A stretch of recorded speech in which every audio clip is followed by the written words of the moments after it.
आज के वचन मनन के लिए हम एक आयत को पढ़ेंगे। निर्गमन की पुस्तक 3रा अध्याय उसका पहला वचन। മോശ മിദ്യാനിലെ പുരോഹിതനും തന്റെ അമ്മായപ്പനുമായ യിത്രോവിന്റെ ആടുകളെ മേയിച്ചുകൊണ്ടിരുന്നു. അവൻ ആടുകളെ മരുഭൂമിക്ക് അപ്പുറത്ത് ദൈവത്തിന്റെ പർവ്വതമായ ഹോരേബ് വരെ കൊണ്ടുചെന്നു. അവൻ मूसा अपने ആടുകളെ മരുഭൂമിക്ക് അപ്പുറത്ത് ദൈവത്തിന്റെ പർവ്വതമായ ഹോരേബ് വരെ കൊണ്ടുചെന്നു. मूसा अपने ससुर इत्रो नामक मिद्यान के याजक के भेड़ बकरियों को चराता था, और वह उन्हें जंगल की पश्चिमी और होरेब नामक पर्वत के परमेश्वर के पर्वत के पास ले गया। വേദപുസ്തകം നടത്തി മാറ്റാൻ കഴിയാത്ത ഒരു കാര്യമാണ് മരുഭൂമി നമ്മുടെ ജീവിതത്തിൽ നിന്നും. और बाइबल में से कभी ना हटाने पाने वाला एक अनुभव है जो आज हमारे भी जीवन में हम अनुभव करते हैं, वो है मरुभूमि का अनुभव, या हमें ऐसे वीरान क्षेत्र का अनुभव। മരുഭൂമിയുടെ അനുഭവത്തിൽ കൂടെ പോകാത്തവരാരും ഇവിടെ ഇല്ല. ദേവദാസന്മാർ സഹിതം ആരും മരുഭൂമിയുടെ അനുഭവത്തിൽ കൂടെ പോകാത്തവരാരും ഇവിടെ ഇല്ല. मरुभूमि के अनुभव में से होकर ना जाने वाले ऐसे कोई भी, चाहे वो पासवान हो, विश्वासी हो, ऐसे कोई भी नहीं होंगे। പ്രത്യേകിച്ച് ദേവദാസന്മാര് विशेष करके परमेश्वर के दास लोग।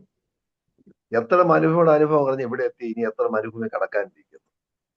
और कितने मरुभूमि के अनुभव में से पार होकर यहाँ तक पहुंचा है, और कितना और पार करना बाकी है। വേദപുസ്തക നിർണായകമായ പല സംഭവങ്ങളും മരുഭൂമിയായിട്ട് കണക്റ്റഡാണ്. बाइबल में से हर एक जो मुख्य घटनाएं हैं वो कहीं ना कहीं मरुभूमि से आमीन आमीन संबंधित रहते हैं। ബിബ്ലിക്കൽ ജോഗ്രഫിയുടെ നല്ല ഭാഗം മരുഭൂമിയാണ്. और जो बाइबल में जो भौगोलिक बातों को हम पढ़ते हैं तो वहां पर भी एक मुख्य हिस्सा मरुभूमि के आमीन वहां पर दिखाई देते हैं। മരുഭൂമിയുടെ ഏകാന്തത ദൈവശബ്ദം കേൾക്കാൻ നല്ലൊരു അവസരമാണ്. और कई बार ये सच्ची बात है कि मरुभूमि में जो एकांतता का अवसर है वहां पर परमेश्वर की आवाज सुनना एक सही स्थान ठहराया जाता है। അബ്രഹാമും ഇസഹാക്കും യാക്കോബും മോശ ഏലിയ ഒക്കെ മരുഭൂമി ദൈവശബ്ദം കേട്ടവരാ. और अब्राहम होने दो, इसहाक, याकूब होने दो, ये सभी लोगों ने मरुभूमि के अवसर में परमेश्वर की आवाज को सुनने वाले लोग रहे हैं। ദൈവത്തിന്റെ കൈപിടിച്ച് നടന്നതും ദൈവശബ്ദം കേട്ടതും ആ സാന്നിധ്യം അനുഭവിച്ചതും ഒക്കെ മരുഭൂമിയിലാണ്.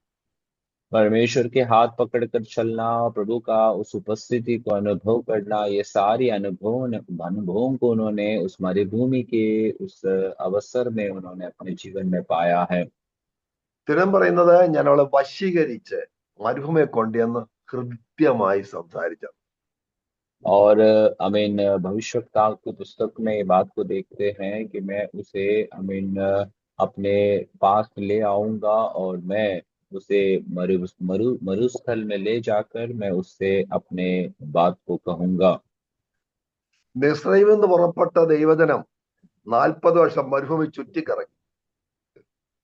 मिस्र से रवाना किए हुए लोग जो है, प्रभु के लोग, इसराइली लोग जो थे, वे 40 साल जो हैं उस मरुभूमि में अपना वे घूमते रहे। അവരെ നടത്താൻ വേണ്ടി നിയോഗിക്കപ്പെട്ട മോശ 40 വർഷമാണ് ഡിസേർട്ട് യൂണിവേഴ്സിറ്റി എന്ന് പറഞ്ഞ മരുഭൂമി യൂണിവേഴ്സിറ്റി ദൈവം അഭ്യസിപ്പിച്ചത്. और उनके साथ चलने के लिए, उनकी अगुवाई करने के लिए जिस व्यक्ति को परमेश्वर ने अगुवा ठहराया, तो आप मूसा को भी परमेश्वर ने 40 साल उस मरुभूमि में कई प्रशिक्षण को दिया है। ഇന്ത്യയിൽ ഒത്തിരി യൂണിവേഴ്സിറ്റി ഉണ്ട്, പക്ഷെ ദൈവമക്കളെ പഠിപ്പിക്കാൻ ദൈവം വിടുന്ന യൂണിവേഴ്സിറ്റിയാണ് യൂണിവേഴ്സിറ്റി ഓഫ് ഡിസേർട്ട്. और अमीन भारत में भी हो बहुत सारे अमीन उच्च विद्यालयों को, महाविद्यालयों को हम देखते हैं, परंतु परमेश्वर के लोगों को परमेश्वर अपने प्रशिक्षण दिलाने के लिए उस मरुभूमि के उस महाविद्यालय में प्रभु भेजता है। 40 വർഷം ഇസ്രായേൽ മക്കളെ മരുഭൂമി നടത്താൻ ദൈവം സർവശക്ത ദൈവം 40 വർഷം മരുഭൂമിയിൽ അഴിച്ച് പഠിപ്പിച്ചു. और 40 साल इजरायलियों को मरुभूमि में ले चलाने के लिए परमेश्वर ने मूसा को पहले ही वो मरुभूमि के अवसर में ले जाकर उसे प्रशिक्षण दिया था। ഈ മരുഭൂമി കൂടെ മരുഭൂമി പഠിക്കാത്തവരൊന്നും ശരിക്കും സൂക്ഷിക്കാൻ പറ്റത്തില്ല. और ये बात को ध्यान रखना है कि जो लोग इस मरुभूमि में जाकर अपनी प्रशिक्षण को नहीं पाते हैं, वे सही रीति से प्रभु की सेवकाई नहीं कर पाते हैं।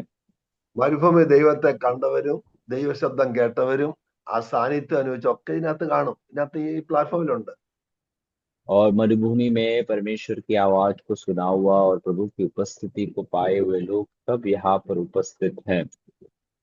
ഈ മോശ മരുഭൂമി ജീവിക്കാൻ ജനിച്ചവനല്ല. मूसा जो है मरुभूमि में जीवन बिताने के लिए जन्मे हुए एक व्यक्ति नहीं था। അന്നത്തെ മിസ്രൈമിലെ 6-ാമത്തെ വയസ്സിൽ അടിമപ്പണിക്ക് പോകണം. നിയമം അതാ. उस समय में जो मिस्र में वे लोग रहते थे, उस समय ऐसा नियम था कि 6वें उम्र में या 6 साल की उम्र का एक बच्चा जो है वो गुलामी के कार्यों को करने के लिए जाना जरूरी है। പക്ഷെ ആ രാജ്യത്ത് ഏറ്റവും വലിയ യൂണിവേഴ്സിറ്റിയിൽ മോശ ദൈവം പഠിപ്പിച്ചു. परंतु उस समय में उस मिस्र में सबसे बड़ा एक महाविद्यालय में परमेश्वर ने मूसा को प्रशिक्षण लेने के लिए अवसर दिया। കൊട്ടാരത്തിലെ ഫുഡ്, കൊട്ടാരത്തിലെ ബെഡ്, കൊട്ടാര സുഖ സൗകര്യങ്ങൾ, ഏറ്റവും കൂടിയ വണ്ടി, ഏറ്റവും കൂടിയ രഥം, ഇതെല്ലാം സുഖശോഭനായി കായികാഭ്യാസങ്ങളൊക്കെ അഭ്യസിച്ച് മോശ ഇങ്ങനെ തിളങ്ങി നിൽക്കുക. അടുത്ത രാജാവാ. मूसा जो है उस महल के खाना खाकर, वहाँ के सारे सुविधाओं को अपनाकर, वहाँ के सारे प्रशिक्षणों को अपने जीवन में पाकर बड़े चमकदार अनुभव में वे अपने जीवन को बिता रहे थे। अगला राजा होने के लिए नियुक्त किया हुआ व्यक्ति के समान वे अपने जीवन जी रहे थे। അടുത്ത രാജാവാകേണ്ട പരിശീലനം, കായികാഭ്യാസം, നല്ല യൂണിവേഴ്സിറ്റി പഠനം, വേത്തരമായ. പക്ഷെ ഇതൊന്നും കർത്താവിന്റെ വേലയ്ക്ക് ഇവിടുത്തെ യൂണിവേഴ്സിറ്റി ഒന്നും പഠിച്ചാൽ ശരിയാകത്തില്ല. അതിന് മരുഭൂമി തന്നെ പോകും.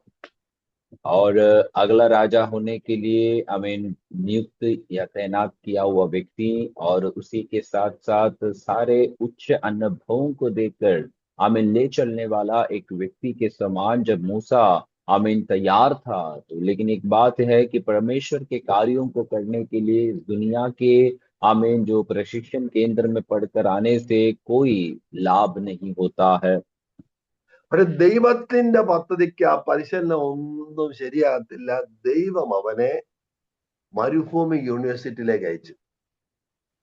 परमेश्वर की योजनाओं को पूरा करने के लिए इस दुनिया के अनुसार जो भी हम कार्य करते हैं वो सही साबित नहीं होता है। परमेश्वर उसे अपनी रीति से उसे अपने सेवा कार्यों को चुनने के लिए भेजता है। എന്നെ കേൾക്കുന്നവരാരെങ്കിലും മരുഭൂമിയുടെ യൂണിവേഴ്സിറ്റിയിൽ ഇപ്പൊ അഭ്യസിച്ചുകൊണ്ടിരിക്കുമെങ്കിൽ പോകണ്ട, ഭാരപ്പെടേണ്ട. ദൈവശബ്ദം കേൾക്കേണ്ട സമയമാണ്. और मेरे इस वचन को सुनने वाले आप में से कोई भी यदि ऐसे मरुभूमि के अनुभव को अनुभव कर रहे हैं, तो आप चिंता ना करें। ये समय है कि आप प्रभु का आवाज को सुनने पाए। നമ്മളിങ്ങനെ വായിക്കുന്ന മോശ തന്റെ അമ്മായിപ്പനായ യിത്രോവിന്റെ ആടുകളെ മേയിച്ചുകൊണ്ടിരുന്നു. और हम यहाँ पर वचन इस प्रकार से पढ़ते हैं कि मूसा अपने ससुर यित्रो नामक मिद्यान के याजक के भेड़ बकरियों को चराता था। അവന് 2 ഭാര്യയും 2 പുത്രന്മാരും ഉണ്ടായിരുന്നു. जानते हैं मूसा को एक पत्नी और 2 बेटे प्रभु ने उस समय दिए थे। കൊട്ടാരത്തിലെ സുഖ സൗകര്യങ്ങളിൽ ജീവിച്ച മോശ സ്വന്തം കുടുംബത്തെ പറ്റാൻ മരുഭൂമിയിൽ ആടുകളെ മേയ്ക്കുകയായിരുന്നു. और इतना समय तक उस महल के अच्छे भोजन को खाकर, सारे सुख सुविधाओं को अपनाकर, आज वर्तमान में जो है अपने परिवार को और बच्चों को पालन पोषण करने के लिए मरुभूमि में वो भेड़ बकरियों को चरा रहा है। മരുഭൂമി ഒട്ടും അനുയോജ്യമായ ഇടമല്ല, ആരും ഇഷ്ടപ്പെടത്തുമില്ല. मरुभूमि के बारे में हम जानते हैं, कोई भी पसंद ना करने वाला और हमारे लिए बिल्कुल योग्य एक स्थान नहीं होता है। വെള്ളമില്ല, പച്ചപ്പില്ല, സസ്യങ്ങളില്ല, കടകളില്ല, ഒന്നുമില്ല. ആരും കാണാനും കിട്ടത്തില്ല. പക്ഷെ ദൈവത്തിന്റെ ശബ്ദം കേൾക്കാൻ പറ്റിയ സ്ഥലമാണ് മരുഭൂമി. ആമേൻ. मरुस्थल के अनुभव ऐसा होता है कि ना तो वहां पर पानी है, ना खाना है, ना कोई लोगों को, इंसानों को वहां पर देख पाते हैं, परंतु सबसे बढ़िया एक स्थान है वो कि वहां पर आप परमेश्वर की आवाज को अब व्यक्तिगत रीति से सुन पाएंगे। കൊട്ടാരവും പദവികളും വിട്ട് ഉപജീവനത്തിനായി മരുഭൂമിയിൽ ആടുകളെ കൊണ്ട് അലയുന്ന ഒരു അനുഭവം ചിന്തിച്ചിട്ടുണ്ടോ? और आप ये बात को थोड़ा ध्यान देना है कि सारे प्रकार की अनुभवों को, सुख सुविधाओं को और महल के सारे जो आनंद को उसने त्याग कर यहाँ पर वो मरुभूमि में आकर अपने आप को उस मरुभूमि की अवस्थाओं को सहने के लिए वो तैयार कर रहा है। ദൈവത്തിന്റെ ഭക്തന്മാർക്ക് ഇല്ലായ്മയുടെ സ്ഥലമല്ല. और एक परमेश्वर का भक्त को जो है वो कभी भी खालीपन का एक अनुभव नहीं रहता है। തന്റെ ഭക്തന്മാർക്ക് ഏറ്റവും സമ്പന്നമായ സ്ഥലമാണ് മരുഭൂമി. और मरुभूमि जो है परमेश्वर का एक भक्त के लिए खालीपन का जगह नहीं, परंतु सबसे संपन्न अनुभव में रहने वाला एक अनुभव है। यहाँ पर അവർക്ക് प्रभु जो ദൈവം उनको ഇറങ്ങി देता। വരുന്ന സ്ഥലമാണ് മരുഭൂമി. ദൈവം ഇറങ്ങി വരുന്ന സ്ഥലമാണ് മരുഭൂമി. और इतना ही नहीं, परमेश्वर का उपस्थिति उतर आने वाला एक स्थान है मरुभूमि, जहाँ पर प्रभु स्वयं उनके लिए काम करेगा। ഏലിയാവ് മരുഭൂമി മരിക്കാൻ കിടന്നപ്പോ അവിടെ ഇറങ്ങി വന്ന് ശാപ്പാട് കൊടുത്ത് ബലപ്പെടുത്തി എഴുന്നേൽപ്പിച്ച് പറഞ്ഞയച്ചവനാ ദൈവം. അതുകൊണ്ട് और മരുഭൂമി ഇല്ലായ്മയുടെയുമല്ല, തന്റെ മക്കൾക്ക് ദൈവം ഇറങ്ങി വരുന്ന ഒരു സ്ഥലമാണ്. और एलिया जब मरुस्थल में मरने के लिए जब इंतजार कर रहा था, तो परमेश्वर स्वयं उतर आकर उसे भोजन देकर उसे तृप्त कर कर खड़ा किया हुआ परमेश्वर है। इसलिए याद रखना है कि मरुभूमि हमारे जीवन में खालीपन का एक स्थान नहीं है, परंतु परमेश्वर उतर आकर हमें बलवंत करने का एक स्थान है। ഒന്ന്, ദൈവം സംസാരിക്കുന്ന സ്ഥലം. രണ്ട്, നിയോഗം ലഭിക്കുന്ന സ്ഥലം. അത് ഏറ്റവും സമ്പന്നമായ ഫലഭൂയിഷ്ടമായ സ്ഥലമാണ് മരുഭൂമി. ചെവി തുറന്നു വെച്ചാൽ, ഹൃദയം തുറന്നു വെച്ചാൽ ദൈവം സംസാരിക്കുന്ന കേൾക്കാം. അതാണ് ദൈവമക്കൾക്ക് മരുഭൂമിയുടെ അനുഭവം. और एक है कि परमेश्वर बात करने वाला एक स्थान है मरुभूमि, दूसरा है परमेश्वर हमारे लिए प्रबंध करने वाला एक स्थान है, हमें अगुवाई देकर हमें ले चलने वाला एक स्थान है। इसलिए यदि हम अपने कानों को खुला रखते हैं तो परमेश्वर का उस स्पष्ट आवाज को सुनकर हम अपने जीवन की आगे की दिशा को हम केंद्रित कर कर ले चल सकते हैं। 1:35 പറയുന്നത് ഇങ്ങനെയാണ്: മരുഭൂമിയും വരണ്ടനിലവും ആർക്കും വൈന് പുനർ വെച്ച് പിടിപ്പിക്കും. ഒരു ഭക്തന് മരുഭൂമി വേദനയല്ല, അത് ദൈവശബ്ദം കേൾക്കുന്ന സ്ഥലമാണ്. നിയോഗം ലഭിക്കുന്ന സഫലം പ്രാപിക്കുന്ന സ്ഥലമാണ് മരുഭൂമി. यशायाह नबी के पुस्तक में ये बात को बताया जाता है कि मरुभूमि और बंजर स्थल जो है वो आमीन खुशी से लहलहाते रहेंगे। तो ये बात को हमें याद रखना है कि मरुभूमि में सब कुछ खोने वाला एक अवसर नहीं है, परंतु बहुत कुछ प्राप्त करने का एक स्थान है। परमेश्वर से अगुवाई लेकर आगे बढ़ने का एक स्थान है वो। മരുഭൂമിയിൽ ലഭിച്ച സമ്പത്തുള്ള ദിവസന്മാർക്കായി സ്തോത്രം. और मरुभूमि में से प्राप्त किया हुआ संपत्ति पाए हुए परमेश्वर के दासों के लिए मैं प्रभु का स्तुति करता हूँ। സ്റ്റേജിൽ തിളങ്ങുന്ന ദൈവദാസന്മാരുടെ ചരിത്രം പരിശോധിച്ച് അറിയാം എത്ര വർഷം അവർ മരുഭൂമി പഠിച്ചെന്ന്. और जो भी प्रभु के दास लोग जो आज वर्तमान में जो मंच में परमेश्वर के लिए चमकते हैं, उनके जीवन के अनुभव को आप पूछे तो जान पाएंगे कि कितने समय तक वे मरुभूमि की अवस्था में अपने जीवन को ले चले हैं।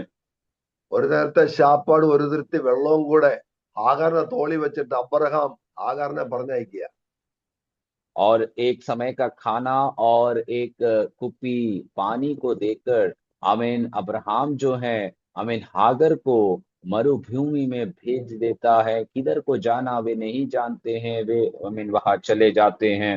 അതിനുള്ള ആഹാരം തീർന്നു, വെള്ളവും തീർന്നു. മരുഭൂമിയിലേക്ക് ദൈവങ്ങളെ നടത്തി. और उनके हाथ में जो भोजन था वे भी खत्म हो गए, जितने पानी था वो भी खत्म हो गए, और मरुभूमि की ओर परमेश्वर ने उनको ले चला।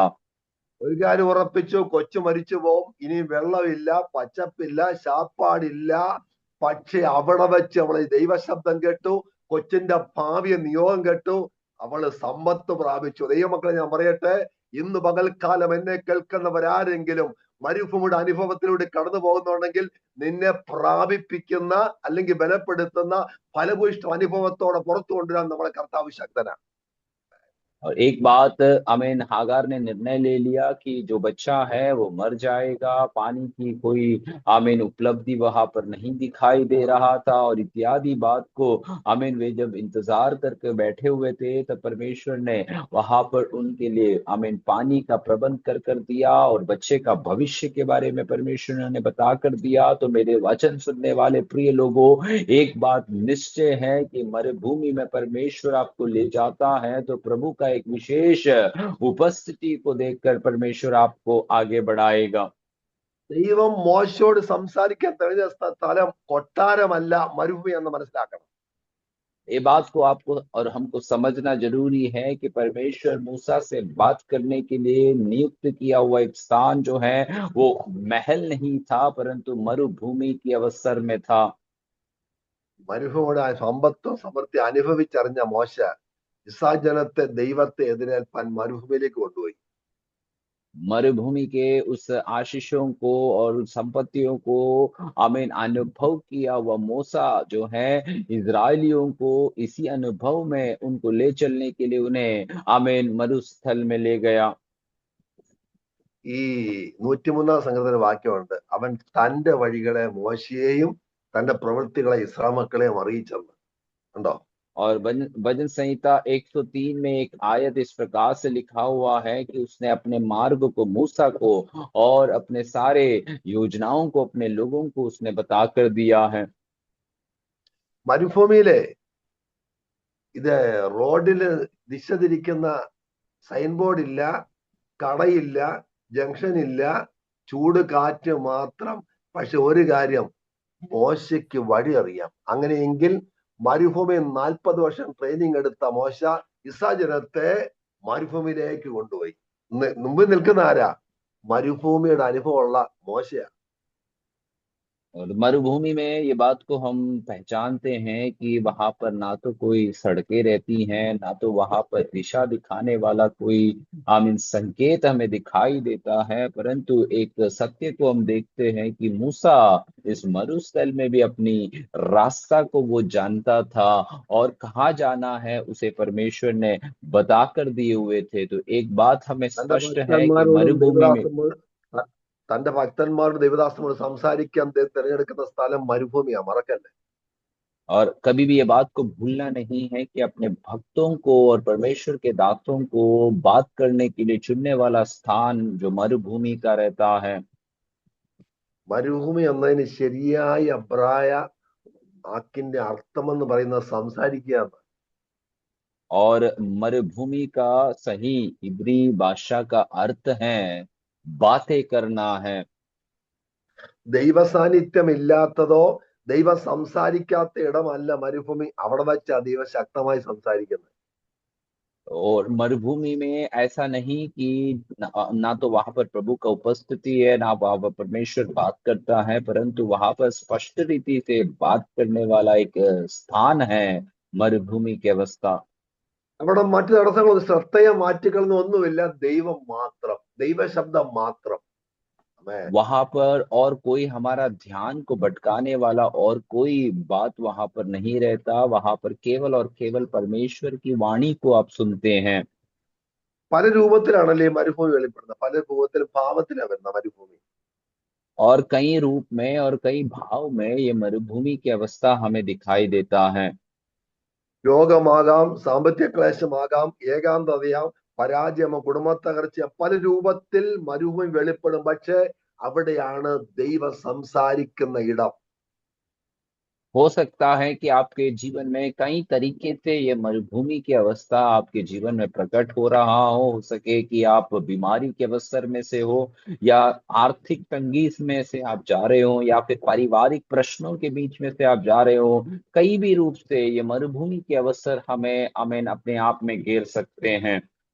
ആവർത്തനം 8-2 വാക്യമുണ്ട്, മരുഭൂമി യാത്രയുടെ അവസാന നാളുകളിൽ മോശ ജനത്തോട് ഇങ്ങനെ സംസാരിക്കുന്നത്, നിന്റെ ദൈവമായ യഹോവ നിന്നെ താഴ്ത്തുവാനും തന്റെ കൽപ്പനകളെ പ്രമാണിക്കുമോ ഇല്ലയോ എന്ന് നിന്നെ പരീക്ഷിച്ച് നിന്റെ ഹൃദയത്തിലിരിക്കുന്ന അറിവാനുമായി നിന്നെ ഈ 40 സംവത്സരം മരുഭൂമി നടത്തിയ വിധമൊക്കെയും നീ ഓർത്തുകൊള്ളേണം.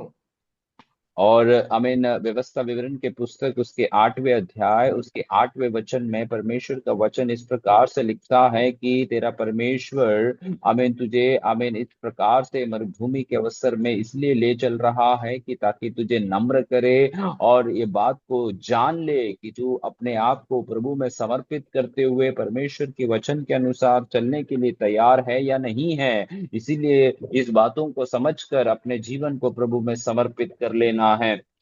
തുടർന്ന് അവരെ വിശപ്പിച്ചതും ദാഹിപ്പിച്ചതും താഴ്ത്തിയതും ഒക്കെ കണ്ടോ, താഴ്ത്തിയതൊക്കെ പരിശീലനത്തിന്റെ ഭാഗമാണെന്ന് മനസ്സിലാക്കണം. और यहाँ पर उन्हें भूखापन में और उनको प्यास के अनुभव में और इस प्रकार से नीचा लेकर जाने वाला अनुभव सब इसीलिए था कि परमेश्वर आमीन आप उनसे बातें करे और उनको अपने जीवन में अनुभवों को दे। എത്ര ശ്രേഷ്ഠമായ കരുതാന്ന് നോക്കിയേ. और कितना श्रेष्ठ रीति से परमेश्वर का प्यार प्रभु उनको दे रहा है। എനിക്ക് വരും ധ്യാനിച്ചുകൊണ്ടപ്പോ ഇങ്ങനെ എന്റെ മനസ്സിനോട് പരിശുദ്ധാത്മ ഇടപെട്ടു. നമ്മുടെ ചുറ്റും മരുഭൂമിയാണെങ്കിലും നമ്മുടെ അകത്ത് ജീവന്റെ ഉറവ ഇങ്ങനെ ഒഴുകിക്കൊണ്ടിരിക്കും. അതൊരു ഭക്തന്റെ और അനുഭവമാണ്. इस वचन को ध्यान मनन करने के समय में परमेश्वर की आत्मा ने एक सोच इस प्रकार से मेरे जीवन में दिया कि हो सकता है कि आपने अपने चारों ओर मरुभूमि की अवस्था है तो भी परमेश्वर हमारे हृदय के अंदर उस हरियाली की अवस्था देता है और वो हरियाली की उस अनुभव हमारे जीवन से पनपते रहते हैं। ഇത്രയും നാളും 40 നീണ്ട വർഷങ്ങൾ മരുഭൂമി കൂടെ നടത്തിയിട്ട് ദൈവം അവസാനം പറയാ, നിന്നെ നടത്തിയത്, നിന്നെ താഴ്ത്തിയത്, നിന്നെ വിശപ്പിച്ചത്, ദാഹിപ്പിച്ചതൊക്കെ ഈ പരിശീലനത്തിന്റെ ഭാഗമാണ്. പക്ഷെ ഞാനാ നിന്നെ നടത്തിയത്. और इतने समय तक लंबे 40 साल तक वहां उसे उस अनुभव में ले चलने के बावजूद परमेश्वर इस प्रकार से कहता है कि इतना समय तक मैंने तुझे इसलिए ले चला कि मैं तुझे कुछ बात को सिखाए और तुझे समझाए। तो मरुभूमि का एक प्रक्रिया है ये कि हमें कुछ प्रशिक्षणों को वो दे सके। ഒരിക്കൽ ഡൽഹി ഞാൻ പാസ്റ്ററെ വീട്ടിൽ ചെന്നു. एक समय में दिल्ली में मैं एक पासवान के घर में पहुंचा। ഈ പാസ്റ്ററുടെ മോൻ ഏതാണ്ട് പറഞ്ഞു, इस पासवान का बेटा जो है कुछ तो मुझे बोल रहा था വടിയെടുത്ത് രണ്ടാട്ടി എന്റെ മുന്നിലിട്ട്. और उस पासवान ने इस प्रकार से दो एक एक एक छड़ी उठाकर 2 मार उस बेटे को लगा दिया। എനിക്ക് ഒത്തിരി വിഷമമായി. ആ പയ്യൻ അങ്ങ് ഫീലിംഗ് ആയി, എന്റെ മുന്നിലിട്ടല്ലേ അടിച്ചത്. और प्रभु के दास को बहुत खराब लगा, दुख लगा और वो बेटा को भी बहुत खराब लगने लगा। അടിയെല്ലാം കഴിഞ്ഞ് ഈ പുള്ളി മടിയിൽ എടുത്തു വെച്ച് പറയാ, മോനെ എന്നെ ഇതിനെ തല്ലിയെന്നറിയാവോ? और मार सब होने के बाद इस पिता ने बेटे को अपने पास बुलाकर इस प्रकार से उसे कह रहा है, बेटा मैंने आपको किस लिए मार लगाया आप जानते हैं? ഇതിനാ തല്ലിയത്, ഇനി അങ്ങനെ ആവർത്തിക്കരുത്. इस कारण से मैंने तुम्हें मार लगाया है, आगे से ऐसे ना दोहराए। അതുപോലെ 40 വർഷം മരുഭൂമി കൂടെ നടത്തി ചൂടും കൊണ്ട് വിശന്നും ദാഹിച്ചും തമ്പുരാൻ പറയുന്നറിയാം, ഞാൻ നിങ്ങളെ നടത്തിയതേ ഇതിനായിരുന്നു കേട്ടോ. തലോടിക്കൊണ്ട് പറയേ, ഇതിനാ നടത്തിയത്. ഞാൻ ഈ വിഷയം തന്നത്, ഈ രോഗം തന്നത്, ഈ ഭാരം തന്നത്, എതിർപ്പ് വന്നത്, മറ്റുള്ളവരെ നിന്ദിച്ചത്, അപമാനിച്ചത് എല്ലാം ഉണ്ടല്ലോ, ഞാൻ നിന്നോട് കൂടെ ഉണ്ടെന്നും ഞാൻ ആ और इस പരിശീലിപ്പിച്ചത് ശക്തനാക്കുന്നു മറന്നുപോയത്. അമ്മേ, और इस 40 साल आमीन मरुभूमि के अवसर में परमेश्वर ने इस्राएलियों को ले चलने के समय में उसके बाद प्रभु इस प्रकार से उनसे कहता है कि मैंने तुम्हें इसलिए इस कारण से मैंने तुम्हें इस अवस्था में ले गया ताकि मैं आमीन तुम्हें बता सकूं और तुम्हें दिखा सकूं मैं कौन हूं, मैं क्या कुछ कर सकता हूं। तो आगे इस बारे में तुम्हें कभी भूलना नहीं है। 63 സങ്കീർത്തനത്തിൽ ദാവീദ് മരുഭൂമി കിടക്കുക. भजन संहिता 63 में हम देखते हैं दाऊद मरुभूमि के अवसर में पाया जाता है। അവന് വെള്ളവും വേണ്ട, ഒന്നും വേണ്ട. അവൻ പറയുന്നത്, ഞാൻ ദൈവത്തിനായി ഞാൻ ദാഹിക്കുന്നെന്ന്. और वहां पर दाऊद ना तो पानी चाहता है ना कुछ चाहते हैं, और इस प्रकार से वो कह रहा है कि मैं परमेश्वर को अपने जीवन में मैं चाह रहा हूँ। പുള്ളി വെള്ളമല്ല ദൈവത്തിനായി ദാഹിക്കുക. और वे पानी को नहीं मांगते हैं, परंतु वे कह रहा है कि मैं परमेश्वर के लिए मैं अपने जीवन में प्यासा हूँ। ദൈവം തന്നെ എടുക്ക പറന്നിറങ്ങി തന്റെ ചിറകിൽ അങ്ങ് മറച്ചു. और परमेश्वर तुरंत उतर आकर अपने पंखों तले उसे हमें छुपा लेता है। അടുത്ത വാക്യം നമ്മൾ ഇങ്ങനെ കാണുന്നത്, ഞാൻ നിന്റെ ചിറക് നിഴലിൽ ഘോഷിച്ചാനന്ദിക്കുന്നു. ആ, और अगले आयतों में आमीन दाऊद इस प्रकार से कह रहा है कि मैं तेरे पंखों के आड़ में रहकर मैं प्रभु का आनंद और आमीन वो हर्ष को अनुभव करता हूँ। മരുഭൂമി ദൈവം സംസാരിക്കുന്ന ഇടമാണ്, ദൈവശബ്ദം കേൾക്കുന്ന ഇടമാണ്, നിയോഗം ലഭിക്കുന്ന ഇടമാണ് മരുഭൂമി. ആമേ. परमेश्वर के लोगों ये बात को जान लेना है कि मरुभूमि में परमेश्वर बात करने वाला एक समय है, परमेश्वर आपके जीवन में काम करने वाला एक समय है, परमेश्वर आपके जीवन में अगुवाई देकर आपको बढ़ाने वाला एक समय होता है। എനിക്ക് പല ഫോൺ കോൾ വരുന്നത്, പ്രാർത്ഥിക്കണേ, ദേവദാസന്മാരുടെയും പല ഫോൺ കോൾ വരുന്നുണ്ട്. അപ്പം ഇതൊക്കെ കഴിയുമ്പോൾ ഞാൻ ചോദിക്കാറുണ്ട്, ഈ അനുഭവം എങ്ങനെയായിരുന്നു? അവര് പറയുന്നത്, ഈ മരുഭൂമി കഴിഞ്ഞപ്പോൾ എന്റെ ശുശ്രൂഷയ്ക്ക് ഒരു തിളക്കം, ഒരു ചൈതന്യം, ഊഷ്മളത. ദൈവമക്കളെ, ഞാനും നിങ്ങളും ചില മരുഭൂമികൾ നമ്മൾ ഓർത്തുകൊള്ളുക, ദൈവം സംസാരിക്കുന്ന ഇടമായി, പുതിയ ശുശ്രൂഷയുടെ സ്റ്റെപ്പിലേക്ക് ഇടമാക്കി മാറ്റുവാൻ നമ്മുടെ ദൈവശക്തനെന്ന് യാഥാർത്ഥ്യം മറക്കുക. और परमेश्वर के दास को कई लोगों का फोन कॉल आते हैं, कई लोग प्रार्थना करने के लिए उनसे मांग रखते हैं, तो वो सब प्रार्थना होने के पश्चात जब सब सही हो जाते हैं, तब उन्हें जब हम पूछते हैं तो ये बात को वो कहते हैं कि इस मरुभूमि के अनुभव के बाद हमारे सेवकाई के क्षेत्रों में, हमारे अमीन कार्यों में एक बड़ी बदलाहट को हम देख पाए हैं, एक नए ताजगी को हम अपने जीवन में अनुभव कर पाते हैं। तो एक बात को आपको याद रखना है कि मरुभूमि के स्थान में परमेश्वर आपके जीवन में काम करता है, ये आपको भूलना नहीं है। ഞാൻ പല പ്രാവശ്യം മരുഭൂമി കൂടെ കടന്നു പോയിട്ടുണ്ട്, പല പ്രാവശ്യം. परमेश्वर के दास कई बार मरुभूमि के अवस्था में अपने जीवन को ले चले हैं, അവിടുത്തെ സമ്പത്ത് ഒത്തിരി എനിക്ക് അനുഭവപ്പെടേണ്ടതായിട്ടുണ്ട്. और वहां की जो संपत्ति है बहुत मैं अपने जीवन में अनुभव कर पाया हूँ।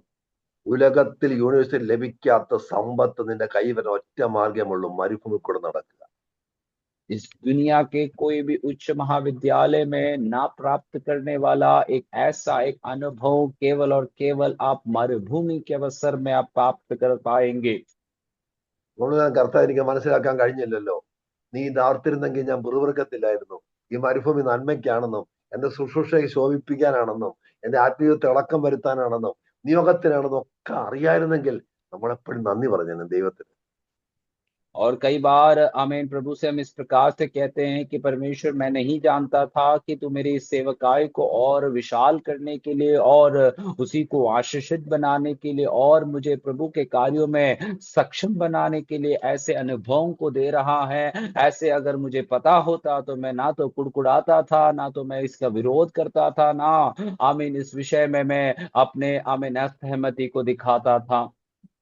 ഒരിക്കൽ അനുഗ്രഹിക്കപ്പെട്ട ഒരു ദേവദാസന്, എന്റെ വൈഫിന് 2 കൊച്ചുങ്ങളുണ്ട്, അദ്ദേഹത്തിന്റെ വൈഫിന് ബ്ലഡ് ക്യാൻസർ ആയി. एक बार एक आशीषित एक परमेश्वर के दास के पत्नी को अमीन एक एक एक बीमारी हुई, ब्लड कैंसर की बीमारी उन्हें हुई। സഭ തന്നെ ഉപേക്ഷിച്ചു. कलीसिया ने उनको छोड़ दिया। വൈഫിന്റെ വീട്ടിലേക്ക് പോയി കുഞ്ഞുങ്ങളുമായി. वे जो है प्रभु के दास अपने पत्नी के घर में अपने बच्चों को लेकर वे पहुंच जाते हैं। ചില മാസങ്ങൾ കഴിഞ്ഞപ്പോൾ അവരും ഇറക്കി വിട്ടു. कई महीने बीतने के बाद वे परिवार के लोग भी उनको वहां से निकल जाने के लिए कहा। എങ്ങോട്ട് പോകും? कहाँ जाएंगे? കയ്യിൽ 5 പൈസയില്ല.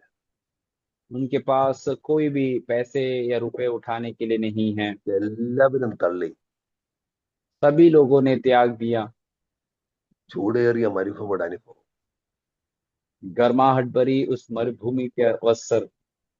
ഈ ഭാര്യയും ഭർത്താവും 2 കുഞ്ഞുങ്ങളുമായി കണ്ണുകൾ സ്വർഗത്തിലേക്ക് ഉയർത്തി. ये परिवार जो प्रभु के दास और उनके पत्नी और दो बच्चों को आमीन वे साथ प्रभु की ओर स्वर्ग की ओर अपनी आंखों को उठाते हैं। ആ ഭക്തന്റെ ഹൃദയത്തിലേക്ക് ഒരു പാട്ട് ദൈവം ഇട്ട് കൊടുത്തു. उस भक्त के हृदय में परमेश्वर ने एक गीत की बोली को दिया। ആ കുടുംബത്തിന്റെ രോഗത്തെ ദൈവം മാറ്റി. परमेश्वर ने उस परिवार के बीमारी की उस अवसर को बदल दिया। തിരിച്ചു അദ്ദേഹം പറഞ്ഞ സാക്ഷ്യം അറിയാവും, ചർച്ചിൽ കിട്ടാഞ്ഞത്, സുഖലോന്മ കിട്ടാഞ്ഞത് എന്റെ വീട്ടുകാരും സഭക്കാരും തള്ളിയപ്പോൾ ദൈവം എനിക്ക് തന്നു, അതാണ് എന്റെ ഏറ്റവും വലിയ ഡിഗ്രി എന്ന് അദ്ദേഹം പറയുവാനായിട്ട്. और अंत में उन्होंने इस प्रकार से गवाही दिया कि मेरे चर्च मुझे त्याग दिया, मेरे घर वालों ने मुझे छोड़ दिया, मुझे सारे सुख संपत्ति से मुझे परे रहना था, और ये सब अच्छे के लिए हुआ क्योंकि परमेश्वर से मैं वो अनुभव को प्राप्त किया हूँ और आशीषों को मैं आज लेकर चल रहा हूँ। നമ്മുടെ ഈ ബന്ധങ്ങളൊക്കെ ഉണ്ടല്ലോ, ഇതിനപ്പുറം ഒരു ബന്ധമുണ്ട്, ദൈവത്തോടുള്ള ബന്ധം. और आज हमारे जो ये संबंधों को हम देखते हैं, याद रखना इससे बाहर एक परमेश्वर का उपस्थिति है और प्रभु का एक संबंध हमारे जीवन में वो हमेशा चाहता है। അത് സ്ട്രോങ് ആക്കുന്ന സ്ഥലമാണ് മരുഭൂമി. और वो संबंध को और गहरा करने का एक समय है मरुभूमि का अवसर। അവിടെ നമ്മൾ ഒറ്റയ്ക്കേ കാണത്തുള്ളൂ കേട്ടോ. वहां पर हमें अकेला ही रहना है। നിന്റെ ആരോഗ്യം നഷ്ടപ്പെടുമ്പോൾ, നിന്റെ കഴിവ് നഷ്ടപ്പെടുമ്പോൾ മരുഭൂമിയിലേക്ക് തള്ളുന്ന ഒരു സമൂഹമാണ് നമ്മുടെ സമൂഹം. आपकी आरोग्य और आपकी काबिलियत जब नष्ट होती जाती है तो मरुभूमि की ओर हमें धकेलने वाला एक समाज में हम आज रहते हैं। പക്ഷെ അവിടെ ദൈവം ഇറങ്ങി വരും. परंतु वहां पर याद रखना है आपका परमेश्वर उस मरुभूमि में आपके लिए उतर आएगा। അദ്ദേഹം പറയാ, ഈ 63 നീ എന്റെ ദൈവം, നീ എന്റെ ദൈവം കണ്ടോ. और भजन संहिता 63 में दाऊद इस प्रकार से कहता है कि तू मेरा परमेश्वर है। നമുക്കറിയാം ഇയ്യോബിന് ആളുണ്ടായിരുന്നു, കഴുതയുണ്ടായിരുന്നു, മക്കളുണ്ടായിരുന്നു, വീടുണ്ടായിരുന്നു. മരുഭൂമി പോന്നപ്പം എന്റെ ആട് പോയി, എന്റെ കുതിര പോയി, എന്റെ മക്കള് പോയി, എന്റെ ഭാര്യ പോയി, എല്ലാം പോയി. എന്റെ വീട് പ്രകാരം ജീവിച്ചിരിക്കുന്നു. ഇത് നമുക്ക് പറയാനുള്ളൂ. സ്തോത്രം. अय्यूब के जीवन में हम देखते हैं जब सारे धन संपत्ति उसके पास था, भेड़ बकरी और जानवरें उनके पास थी, लेकिन जब मरुभूमि के अवसर में वो चला गया तो इन सारे जानवरों को उन्हें खोना पड़ा, अपने बच्चों को खोना पड़ा, अपने परिवार को उन्हें खोना पड़ा। परंतु आमीन अंत में अय्यूब इस प्रकार से कहता है कि मेरा छुड़ाने वाला आज भी जीवित है। यही हमारा संपत्ति और हमारा अनुभव भी होना है। കേൾക്കുന്ന ദൈവദാസന്മാരെ, ദൈവമക്കളെ, മരുഭൂമിയുടെ സമ്പത്തുള്ളവൻ തളർന്നു പോകത്തില്ല. അവനറിയാം എനിക്ക് എന്റെ ദൈവം സ്വർഗത്തിലുണ്ട്, അധികം സംസാരിക്കും, അധികം ബലപ്പെടുത്തും. മരുഭൂമിയിലെ സമ്പത്താണ് ദൈവമക്കളെ ഓർത്ത് ഞാൻ കർത്താവിന് സ്തോത്രം ചെയ്യും. मेरे सुनने वाले मेरे प्रिय लोगों, प्रभु के दास दासियों, ये बात को हमेशा याद रखना है कि मरुभूमि में जो अनुभव है ये हमें कभी भी थकाने वाला अनुभव नहीं होना चाहिए। हमें ये बात का विश्वास और दृढ़ निश्चय होना है कि मरुभूमि के अवसर में भी परमेश्वर मुझे चलाने के लिए सामर्थी है, मुझे इसका पार प्रभु ले जाने के लिए वो सामर्थी हैं। Best university of God's people is the university of desert. और परमेश्वर के लोगों का सबसे बड़ा प्रशिक्षण पाने का एक उच्च महाविद्यालय जो है वो है मरुभूमि का महाविद्यालय। ചെവി തുറന്നാൽ ദേശം കേൾക്കാം. आप यदि आपके कान को खुला रखेंगे तो आप परमेश्वर की उस वाणी को आप सुन पाएंगे। അകക്കണ്ണ് തുറന്നാൽ ദൈവത്തെ കാണാം. और यदि आप अपने अंदरूनी आंखों को खोल लेते हैं तो आप परमेश्वर को आप अपने जीवन में देख पाएंगे। ആത്മിക സമ്പത്ത് വാരിക്കെട്ടി ചാക്കിനകത്ത് കൊണ്ടുവരാം. और आत्मिक जो आमीन संपत्ति है वो भरकर आप एक बोरी में लेकर आ सकते हैं। നമ്മളെ വായിക്കുന്ന ഇങ്ങനെയാണ്, അവൻ മരുഭൂമിക്കപ്പുറം തന്റെ ജനത്തെ കൊണ്ടുവന്നു. और यहाँ पर हमने वचन में इस प्रकार से पढ़ते हैं कि वे आमीन मरुभूमि के उस पार अपने लोगों को ले चला। കർത്താവ് എന്തിനാണ് എനിക്ക് മരുഭൂമി എന്ന് ചോദിക്കരുത്. ഇത് മരുഭൂമിയിൽ നിന്റെ ദൈവം ഇറങ്ങി വരുന്ന സ്ഥലം. और कई बार आमीन प्रभु से हम ऐसे सवाल ना पूछे कि प्रभु क्यों ऐसे मरुभूमि में मुझे ले आया है, परंतु ये बात को याद रखना है कि मरुभूमि में आपसे बात करने वाला एक परमेश्वर है वो। മരുഭൂമി മാറ്റിവെച്ചുള്ള ജീവിതം നമുക്കില്ല. और मरुभूमि को हटाकर रखने वाला एक जीवन हमारे लिए कभी संभव नहीं है। വേദവസ്തു മരുഭൂമി മാറ്റിയാൽ പിന്നെ ഒന്നുമില്ല, മൊത്തം മരുഭൂമിയാ. പ്രാപിച്ചത് और അവിടെയാ. प्रभु के लोगों के जीवन में मरुभूमि के अवसर को हटा दे तो उनका जीवन और कुछ भी नहीं है। सब कुछ प्राप्त करने का एक जरिया वहीं से है। ദിവസങ്ങളിൽ മരുഭൂമിയുടെ അനുഭവത്തിൽ മുഴങ്കാല് മടക്കി ദൈവത്തിലേക്ക് നോക്കാം, പറയാം, നമ്മുടെ കണ്ണ മുഖത്തൊന്ന് പതിയട്ടെ, ദൈവത്തെ മുഖത്തേക്ക് നോക്കി പറയാം, എന്റെ വീണ്ടെടുപ്പുകാരൻ ജീവിച്ചിരിക്കുന്നു. ആ ദൈവം എനിക്ക് ആത്മീയ സമ്പത്തിന് ശക്തന് പുതിയ ശുശ്രൂഷ, പുതിയ അനുഭവങ്ങൾ, പുത്തൻ അഭിഷേകം തരാൻ കർത്താവ് ശക്തനെ. ഇതെല്ലാം ദൈവം അനുഗ്രഹിക്കട്ടെ. God bless you all. Thank you pastor. Thank you very much. दिनों में हम प्रभु की उपस्थिति में कहने पाए कि परमेश्वर इस मरुभूमि के अनुभव के लिए धन्यवाद। और प्रभु ऐसे अनुभव में हमें बहुत सारे अच्छे अच्छे आमीन अनुभवों को वो देता है। तो प्रभु से हम प्रार्थना करें इन वचनों के द्वारा प्रभु हमें आशीष दे।